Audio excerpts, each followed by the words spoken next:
BSSC कार्यालय खुलते ही अच्छी खबर आने लगी है। पहले बीएसएससी ग्रेजुएट लेवल वैकेंसी के बारे में खबर आया कि इसी महीने आएगा। अब BSSC inter level second vacancy के बारे में ये खबर आ रही है कि इसका नोटिफिकेशन इसी महीने जारी होगा और कुल पदों की संख्या 2649 होगा, जिसमें आज मैं इस वीडियो में पूरी लिस्ट बताऊंगा कि किस पद पर कितनी वैकेंसी आ रही है। साथ साथ इस पद के लिए योग्यता क्या है, उम्र सीमा क्या है और एग्जाम पैटर्न क्या है, इसके बारे में भी पूरे विस्तार से बताएंगे। तो ये वीडियो काफी महत्वपूर्ण होने वाला है, वीडियो को अंत तक देखिए। अगर हमारे चैनल पर नए हैं तो इसे सब्सक्राइब कर ले और बेल आइकन का बटन जरूर दबाएं ताकि आने वाले वीडियो का नोटिफिकेशन आपको सबसे पहले मिल सके।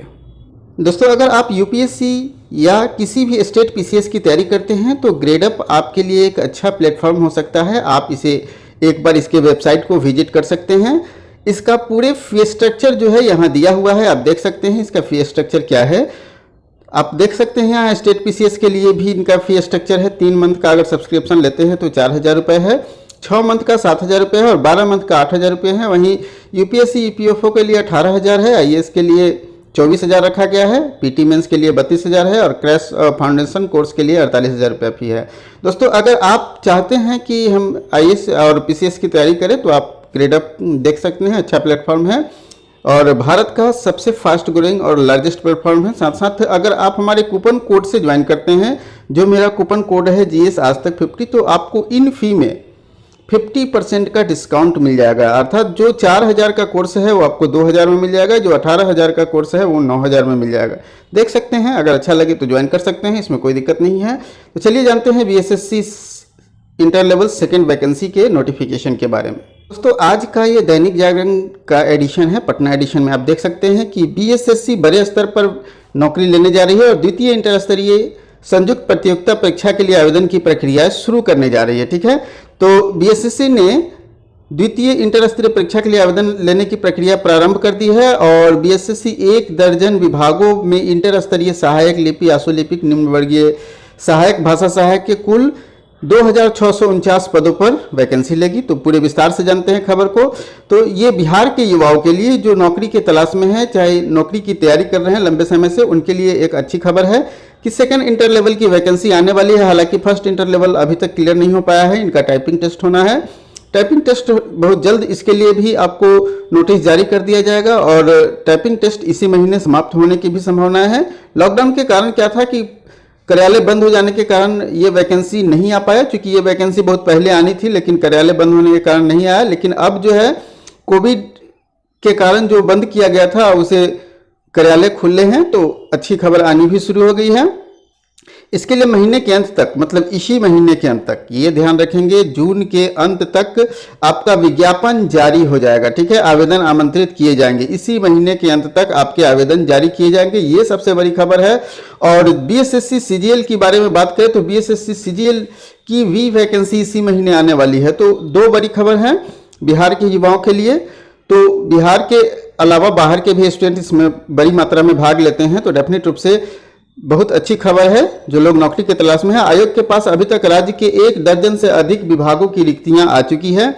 कई विभागों ने जल्द ही रिक्ति की सूचना भेजने की सूचना दी है, तो डेफिनेट रूप से कुछ पद और भी बढ़ सकते हैं, कुछ वैकेंसियां आनी हैं। जो सबसे बड़ी वैकेंसी है, बड़ी विभाग में जहां पद को भरा जाना है, वो है नगर विकास एवं आवास विभाग। चूंकि आप लोग देखे होंगे कि बड़ी मात्रा में सरकार ने इस बार क्या किया है, नगर निगम, नगर निकाय और आप देख रहे हैं कि नगर परिषद वगैरह का जो गठन किया गया है, नगर पंचायत का गठन किया गया है, उसमें बड़ी मात्रा में लिपिक की संख्या चाहिए। तो डेफिनेट रूप से उसके लिए कुल 2188 पद, मतलब 2188 पद पर बहाली होगी सिर्फ नगर निगम, नगर विकास आवास विभाग में। ठीक है, तो ये बड़ी है। अब हम लोग रिक्तियों की लिस्ट देख लेते हैं। तो श्रम संसाधन विभाग में आशुलिपिक के पद कितने हैं? 16 पद हैं। ठीक है, वहीं पे पर्यावरण, वन एवं जलवायु विभाग में आशुलिपिक के 12 पद हैं। ठीक है, ये इनके लिए टाइपिंग और आशुलिपिक की जरूरत होगी। मंत्री स्तरीय सचिवालय राजभाषा विभाग भी मात्र 1 पद है। ठीक है, और स्वास्थ्य विभाग में फाइलेरिया निरीक्षक के 69 पद हैं, यह भी अच्छा पद माना जाता है।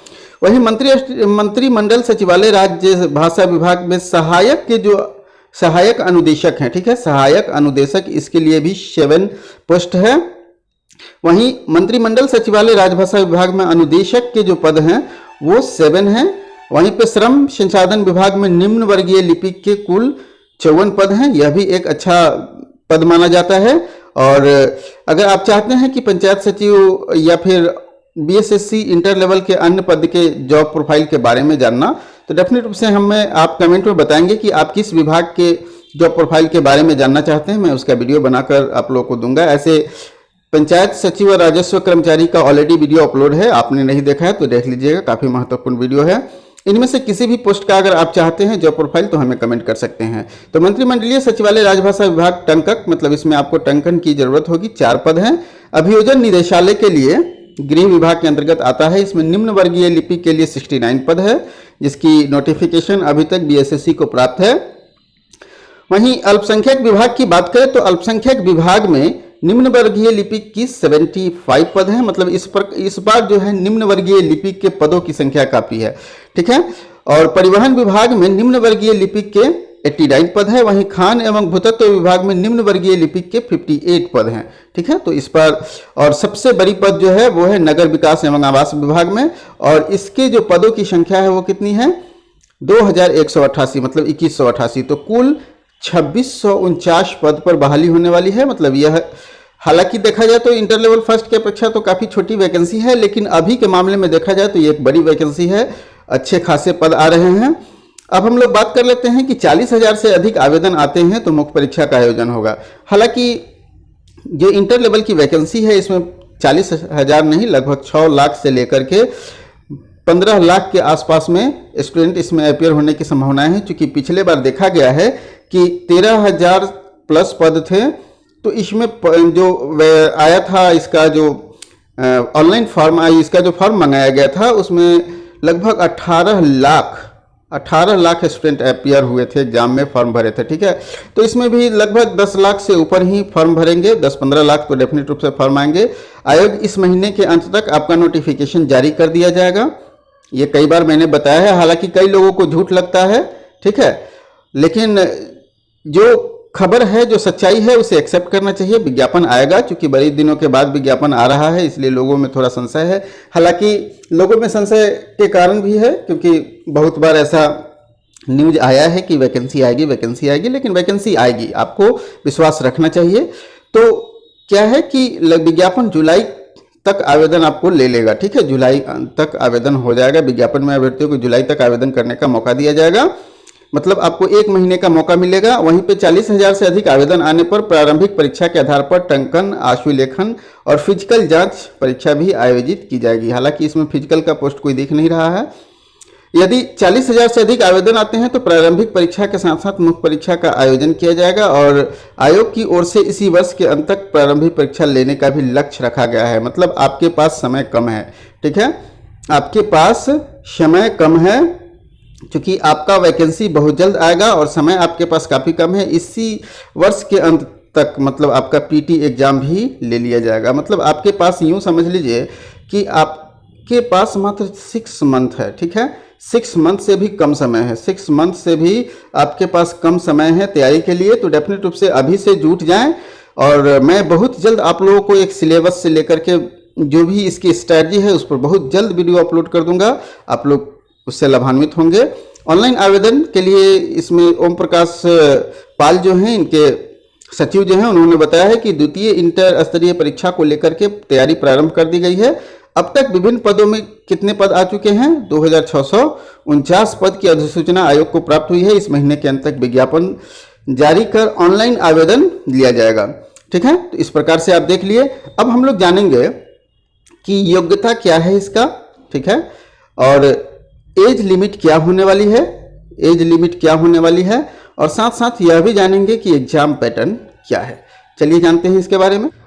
दोस्तों सबसे पहले हम लोग जानते हैं एलिजिबिलिटी क्राइटेरिया क्या है इसका, समझे।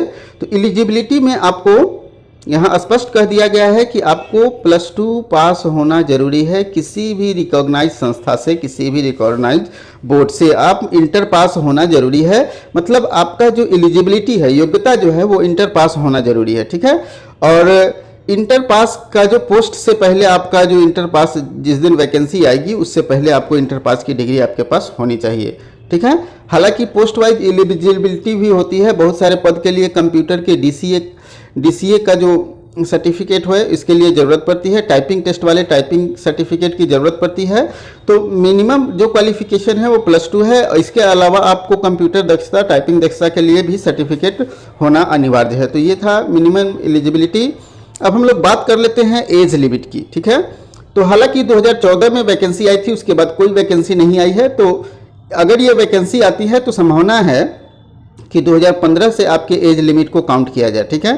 संभावना पूरी है कि 2015 से एज लिमिट को काउंट किया जाए। तो वैसे तो जो लोग 2015 में 18 वर्ष पूरे कर लिए होंगे उनको फॉर्म भरने की अनुमति होगी। दोस्तों मैं आपको बता दूं कि अगर ये वैकेंसी में 2015 से नहीं देता है, अगर अभी से देता है, तो आपका मिनिमम जो एज लिमिट होना चाहिए वो आपका 18 से 23 वर्ष के बीच होना चाहिए, ठीक है। सभी पोस्टों के लिए यही है, 18 से 23 वर्ष 37 वर्ष आपका होना चाहिए। 18 से 37 वर्ष इसका रखा गया है जनरल वालों के लिए। वहीं पे 18 से 40 वर्ष जो है वो रखा गया है आपका ओबीसी के लिए, और 18 से 42 वर्ष जो है वो रखा गया है SC ST कैटेगरी के लिए। तो ये है एज लिमिट। अब हम लोग एग्जाम पैटर्न की बात कर लेते हैं। दोस्तों एग्जाम पैटर्न में आपको बता दें कि पीटी के बाद इसमें मेंस का एग्जाम होता है, उसके बाद आपका टाइपिंग टेस्ट, ठीक है। अगर टाइपिंग वाले पोस्ट में है तो टाइपिंग टेस्ट, या फिर उसके बाद फिर आपको डॉक्यूमेंट वेरिफिकेशन, ठीक है, डॉक्यूमेंट वेरिफिकेशन होगा। तो इस प्रकार से लगभग ये मुख्य रूप से 2 चरण होते हैं, पीटी और मेंस। उसके बाद टाइपिंग, जो लोग टाइपिंग वाले पद को प्रायोरिटी देते हैं उनको टाइपिंग देना होता है, ठीक है। और आपके डॉक्यूमेंट वेरिफिकेशन में ही आपके कंप्यूटर दक्षता से संबंधित सारे डॉक्यूमेंट्स को देखा जाएगा। तो इस प्रकार से मुख्य रूप से पीटी और मेंस ही होता है। इसके सिलेबस से संबंधित अगर आप वीडियो चाहते हैं तो हमें कमेंट करके जरूर बताएंगे। मैं बहुत जल्द इसके सिलेबस से संबंधित आपके वीडियो ला कर दूंगा, ठीक है। तो दोस्तों आज के लिए इतना ही। हमें पूरी उम्मीद है कि ये वीडियो आपको पसंद आया होगा। वीडियो पसंद आया हो तो लाइक कीजिए और दोस्तों के साथ भी शेयर कीजिए। और अभी तक आपने अगर हमारे चैनल को सब्सक्राइब नहीं किया है तो BSSC inter level 2nd exam की तैयारी के लिए हमारे चैनल को सब्सक्राइब कर सकते हैं। तो आज के लिए इतना ही, फिर मिलते हैं अगले वीडियो में एक नए टॉपिक के साथ।